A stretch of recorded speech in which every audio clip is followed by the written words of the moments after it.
This is KC Sports Tonight. There we are. Hey there. Hi. Still working out the kinks.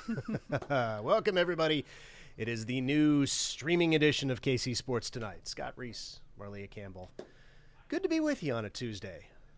And we got some things going on starting. Well, first, I guess we should explain what we're doing here in case you missed the debut installment of the new KC Sports Tonight. Obviously a different time. Hopefully you've watched us on occasion at 6:30 on KCTV5. We have now taken our act to the streaming platform, and all that entails. 5:30 Monday through Friday, we will be here, or at least two of us will be here, Jared Kohler, Neil Jones, the other two potential candidates. And sometimes we'll be here, sometimes we'll be elsewhere. But we'll be with you every weeknight at 5:30 for about 20 minutes. And then the weekend, KC Sports Tonight remains intact, as you have come to know and love, at 10:30 over on KCTV5. So, Marleah, how are you? Good. Lots of fun. Day 2 of this new endeavor, I guess you would call it. Yeah. But it's been a lot of fun. As you know, you and I have been talking a lot kind of in the office and stuff about how this is just kind of a new platform and a new opportunity to talk about sports in a different way. I mean, it's, I mentioned yesterday, I'm a big podcast listener myself, kind of on the way to work to get caught up for the day. So this is an opportunity to do that and to find like a niche channel to get all of your top Kansas City sports headline in one compact little 20-minute podcast. Or if you're listening to this on Facebook or YouTube or whatever your kind of go-to content consuming platform is. But it's also, this is going to be fun because it's a cool opportunity to get involved with the listeners and the viewers a little bit. We got the Facebook Live comments on. So if you have any questions or if you want to send us emails of maybe things you'd like to chat about that day. And again, we talked about yesterday as well that this is kind of an interesting time of the year where a lot of Chiefs workouts and things are closed off to the public until we get to training camp. So, they're not going to have very many public events between now and its season, but or I guess training camp out in St. Joe, but we will be at all of them. So we are at rookie minicamp. We'll be talking about that for a while. We got OTAs coming up here shortly, mandatory minicamp, and then St. Joe. So lots of Chiefs content, lots of Royals content. And we're going to get into some of that today. Scott and I are in the clubhouse at least once a week. It's typically been talking to guys. So lots of different stuff coming up on the show. I'm excited. Yep. Consider it kind of our version of the sports bar, but instead of Greg the bartender, we have Greg the assignment desk editor over there. And what you can't see behind the red and the blue here is like the actual KCTV5 newsroom is right behind us. So like all the anchors and reporters they get to eavesdrop on us and try and do their jobs at the same time. So good luck with that. Okay, first things first, your Kansas City Royals. And I think last night was, I don't want to overstate the importance of one win, but the weekend was tough, and we talked about this yesterday when they blew a late lead, particularly in the Sunday game against the Rangers. So you have another good team, the Milwaukee Brewers, coming into the K. You find yourself down 2-0 going to the 7th inning, and you're thinking, oh boy, we're going to have another wasted great pitching performance. Cole Reagans was fantastic, but he gave up the one homer. And then they score 3 in the 7th. They win 3-2, and I think that gives you a much better feeling given what we had 24 hours ago. Yeah, a tough weekend with the blowout loss, Scott. I know you were there on Saturday. Yeah. And Sunday giving up that one late when you thought, okay, we can win the series against the defending World Series champs here, and then kind of giving that one up, given a run up in the 8th, 9th, and 10th to lose that game kind of felt like a disappointing, half step back, I guess. But big win yesterday. I mean, the Brewers were 16-1 when they led through 6 innings, so to come back and rally back against that team. I think Matt Quatraro said it best when he said there's something like intangible about this team where they just don't really go away. And they're like gnats. Yeah, they're just sticky. Yeah. Like I'm sure we're used to in the Kansas City Summers here, just kind of that they'll cling to you. And that's a good problem, I guess, to have, good asset to have as a Royals fan, which is that knowing games really aren't ever over right now. In no means am I comparing this roster to the 2014-2015 era, but that team had that quality of they just knew how to win ball games, and there was no. And that's point. A big deal. Yeah, learning how to win, because last year, right? Knew how to lose. It was absent.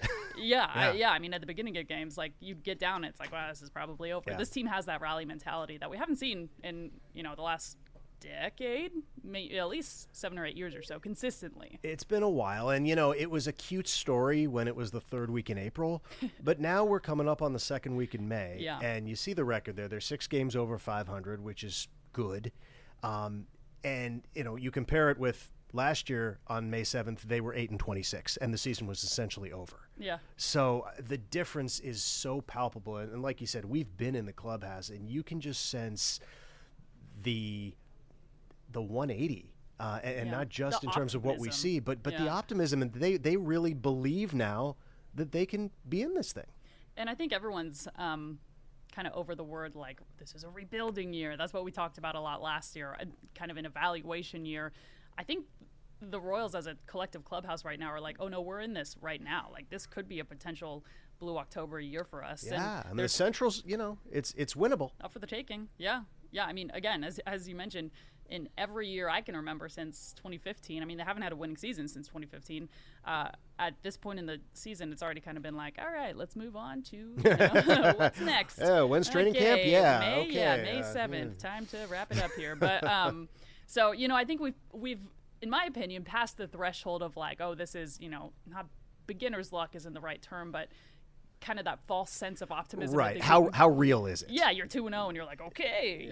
I think we're past that point of where this team has all of the pieces it will take to have a consistent year, hopefully have a winning season. And again, hopefully we're talking about this team into August and September, which Kansas City fans haven't had that luxury for a long time. Yeah, you throw out the word consistent. At home, they've been amazingly consistent, and you see the note there, 14-7 this year, tied with the Phillies for the best mark in all of baseball. Yeah. But if you go back to the All-Star break of a year ago, so we're talking now about, basically 80% of a major league season from mid-July last year to mid-May this year, the Royals have the best home record in the American League over that stretch. And that includes a lot of last year when they weren't very good. Yeah. So that tells you that they are really consistent at home. The mark of truly great teams is the ability to win consistently on the road, and you hope that will come. Not that they've been terrible on the road, but they're a game under 500 on the road, 7 over at home, and that's where you've got to be a little bit better. If you really want to contend, you got to figure out how to win on the road as well. Yeah. So we'll see. Now tonight, don't have to worry about that tonight because they are back at home. And as we Hopefully dry. Goodness gracious. yeah, seriously. It's just Well, been hey, look, swamped. smart on them for moving the game up a half Yeah, hour yesterday yeah. because they got it in. It Got was it all in. good. But they'll send Seth Lugo to the mound tonight. And you look at the numbers: 5-1 with a $1.60 ERA. Seth Lugo is a good major league pitcher. And when they signed him in the offseason, it was like, okay, nice. You got Michael Wacha, you got Seth Lugo, you got some legitimate rotation arms. They're not world beaters, but they're going to keep you in games, and it's much better than we had a year ago. It was all kind of the disclaimers.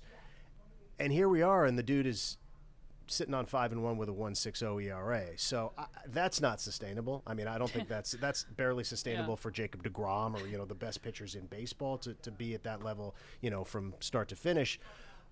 But, man, Seth Lugo has stumbled onto something. His last 2 years were far and away the best of his major league career, which means he's getting better.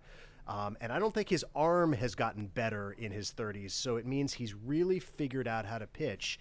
And now we're seeing that he obviously loves pitching in this ballpark.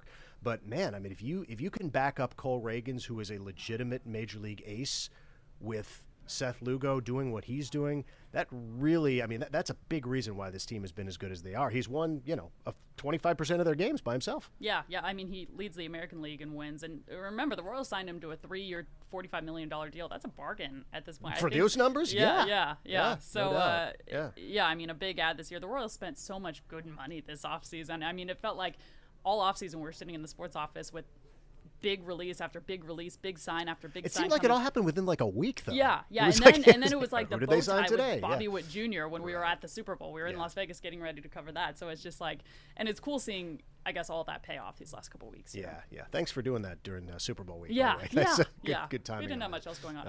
Uh-oh. Wow. Okay. Well, Oh, no. we'll see what we can do, but I'm not sure. Oh, that's you. I thought that was me. I think it's me. You got the remote over there? See, this is. I would say it's live TV, but it's live TV-ish. Well. So yeah. Help. Bartender. Thanks. See, Yay. Gabe's on it. Gabe is the unsung Our hero behind-the-scenes of KC hero. Sports Tonight. Okay. Yeah. Anyway. If you want to make a cameo so they can see you, Gabe, and see our hero, we'll get that back as it should be. Anyway, that game, normal time tonight. No weather issues, so they will play it at 6:40, and it'll be Seth Lugo against Colin Ray, another guy who's been better than advertised. You see the 3-0 with a 2.67. Milwaukee's a good team. I'll repeat it. So you can win tonight and all of a sudden have a chance to go for a sweep tomorrow. They'll play day baseball. I mean, how good would that feel to put yourself in a position to sweep another home series and kind of keep that momentum going before you hit the West Coast for the first time this year? We'll have late baseball as they go to Anaheim later this week and the slumping Angels. So an opportunity here really to have a really good week and stay competitive in what has been a strangely good American League Central. Yeah. Nobody saw this coming. Yay, Hey, thank look, you, Gabe. You're back, but now mine. Yeah, except now mine is messed up. Oh, no. Gabe, well, buddy. For our podcast listeners who have no idea what's going on. Right. If you only have audio. Yes, we are dealing with background issues. Background issues. Again, podcast listeners are like, what is with all the whining and groping? But we got it figured out mostly. This is the problem. I think you need the other remote, though, don't you? It's two different remotes? No. See, Okay. he's all over it. All right. Moving on. You mentioned, I do believe, Chiefs rookie minicamp. We talked a lot about this yesterday. But there's 74 guys at rookie minicamp. And, of course, everybody's focused on the draft picks.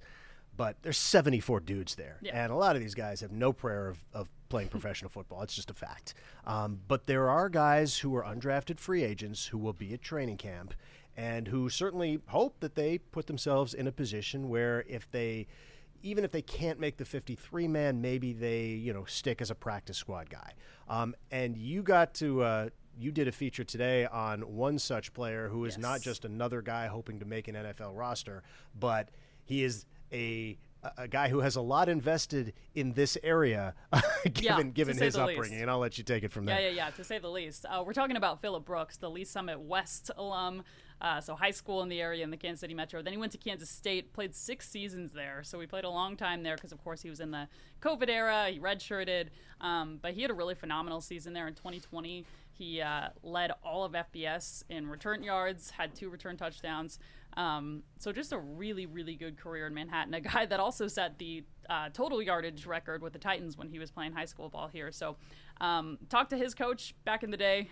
He's since retired from Lee Summit West, but Vinny Careswall got to catch up with him a little bit today. We talked to Brooks yesterday at training camp, and he has a really unique opportunity here. Again, he's an undrafted free agent, but when he had the opportunity to sign with the Chiefs, he grew up going to games at Arrowhead. So we asked him, did that, kind of tip the needle a little bit? And he said, of course it did. I'm a Chiefs fan. My family's a Chiefs fan. But talking to my agent and talking to my family, this is a franchise where I could really fit in. He's a talented receiver. He's a really, really talented returner. And the Chiefs have openings in those positions. So it's kind of his position or his opportunity for the taking. He's going to have a really good offseason here coming up at OTAs, into mandatory minicamp, into training camp is going to be huge for him. But, he's extremely explosive. He's a good returner. The Chiefs have had issues at that in the past. I mean, I'm having flashbacks right now to all the drop issues that we've seen over the years at that position. So, K-State got the nickname Special Teams U for a reason. They really hammer that home over in Manhattan. Brooks is really taking that into account, and he's saying, if I'm going to get on the field for this team, it's going to be at special teams. That is where I'm putting in my focus. I hope we see him on the 53, but again, we'll see how the next 2-3 months go. Yeah, and, we'll talk ad nauseum about the Chiefs receiver room leading up to and certainly when we get to training camp. But the kick return spots are interesting, too. McCole Hardman did that for a spell last year, but he's no longer here. Sky Moore 2 seasons ago. Sky Moore, disaster 2 seasons ago, so I don't think he fits into the return game. Kadarius Toney, okay, well, what's Kadarius Toney's future with this team? We don't know. We'll see. It's so I think you used the word opportunity. I think it's clear that there is a major opportunity not just to be on the depth chart, but to be that guy, and it could. I mean, it's not crazy to think that the competition for the starting kick and punt returner jobs could come down to undrafted free agent Phillip Brooks from Kansas State and undrafted free agent Reiss Zamet from Wales. Yeah. Yeah. It's not crazy. Which is unbelievable to, if you would have asked us this question a year ago, I don't think we would have said 2 undrafted free agents and one guy from Wales rugby player who has never played an organized game of football in his life. That said, he's ridiculously fast. We talked on the show about he's clocked a 24.2 mile per hour sprint in a rugby game, which would have beaten all times in any NFL game last season. So that's certainly a guy to watch. Phillip Brooks, again, a guy to watch at that position as well. And the competition is for these guys taking. I mean, we've talked about positions we're most interested in going into training camp, which we got a little bit of time before that. That's when we get to see full contact football. So when we talk about rookie training camp, we talk about mandatory minicamp. A lot of grain times of salt. We're looking at 7-on-7. We're looking at, guys in shells, unguarded return drills. I mean, it's... I'm a basketball player. Played Division I basketball. Watching someone shoot threes unguarded is kind of like, okay, well, I can do that. Great, but yeah, exactly. Yeah, what are you going to do when you're exhausted and you have a hand in your face? So anyway, position battles we're most looking at going into training camp. Left tackle is going to be huge between Wanye Morris and Kingsley Sumataia, the second-round draft pick that the Chiefs picked up this You've been season. practicing that. I have. And you know what? I have most messed up his first name, which is... Kingsley? Yes, which is That's not hard. An achievement on its own. But... So the left tackle is going to be huge. And I think the wide receiver room, just kind of the pecking order is going to be huge. Obviously, some off-field drama to throw in the mix there, some uncertainty, I guess. Yeah. But, the Chiefs went for a wide receiver in the first round. First time the Chiefs have done that in the Brett Veach era. I think that speaks to how highly they're prioritizing this position this season and maybe how uncertain they are about the pecking order going into the late offseason here. A couple other notes from the world of sports today from Kansas. And Johnny Furphy has declared for the NBA draft. We knew that. And Bill Self today spoke out on his soon-to-be former forward. And you read the quote from Self, I believe. I don't want to steal your thunder here. He's reportedly saying that he thinks Furphy's going to stick with the draft, which I think is interesting. We'll see where that goes. Furphy's a guy I would have liked to see come back and get another season under his belt. We've seen so many players in the Bill Self system do that. I think back to even just recently, Ochai Agbaji coming back for his senior campaign, Jalen Wilson coming back for his senior season campaign. That's really paid off in the past. Just because guys really, really develop in the Bill Self system. But that said, I mean, these guys have, guys in their ears that are telling them what's right. They have NBA scouts who are telling them where they could see them going. So, wishing him the best in whatever he decides. But, I tend to always lean towards more years in college, the better, especially now that NIL's in play. Right. But we'll see how that all pans out, I guess. Yeah, no, I'm with you. The eyeball test to me says another year in college would be the right move for Johnny Furphy. He had about 4 really impressive weeks last season, but that's 4 weeks out of the entire season. First third, he wasn't great. The last fourth, he wasn't great. The tools are clearly there. I like the player. I think he has an NBA skill set. To say he's not ready is an understatement. He's absolutely not ready to contribute at the NBA level. So you say, well, then why go to the G League? Why not come back and get your NIL money and really thrive at the college level in the Bill Self system, a year bigger and stronger? I mean, it just seemed to me that this to me screams a 2-and-out player, not a 1-and-out, one-and-done player. Yeah. 2 and done, not 1 and done. But I don't get to make that call. Yeah. You don't get to make that call. Well. So, we'll root for him, and hopefully it works. Here's the other thing. You look at some of these mock drafts, and I think the consensus is mid to late first round, but I saw one today that had him in the second round. I mean, you don't leave Kansas early to go be a second-round pick. Yeah. And not get a guaranteed contract. Yep. So you better be darn sure you're going in that first round, and hopefully he and his agent have such assurances from teams who have said, look, if you're there at 24, we're taking you. But, that happens, and they don't always hold true. So, anyway, it's an interesting decision by a guy who I think is borderline to be a one-and-done player. Speaking of development in the Kansas basketball system, Danny Manning, one of the greatest to ever do it in terms of developing big men at KU. Goodness gracious, if you can think of the names that he's just turned into absolute beasts in their third and fourth years in Kansas. Darrell Arthur, Darnell Jackson, that 2008 team, a lot of guys, Jeff Withy, a lot of guys that come through that system. News today that he's going to Colorado. So, bummer for Kansas, especially because Colorado's coming to the Big 12. Colorado's coming to the Big 12, We're going to see Danny Manning back in Lawrence. All kudos to Colorado and the Buffaloes. They got a great guy who's going to develop a lot of big men, really like true fives. Kansas kind of lacked a true five in these last couple seasons. KJ Adams maybe sliding into that position sometimes, right. But we could do another 3 hours on the evolution of the true five in men's college basketball. De-evolution of the true yeah, five. Yes. Yeah. But anyway, big get for Colorado. Will be fun to see him back in Lawrence. I'm sure he'll have a welcome standing ovation from the Allen Fieldhouse crowd when he comes back. Yeah. But that's some more big news today in Jayhawk country. Yeah, no, and underrated basketball program too. Tad Boyle, one of the more underrated coaches I think in America, has done a really good job.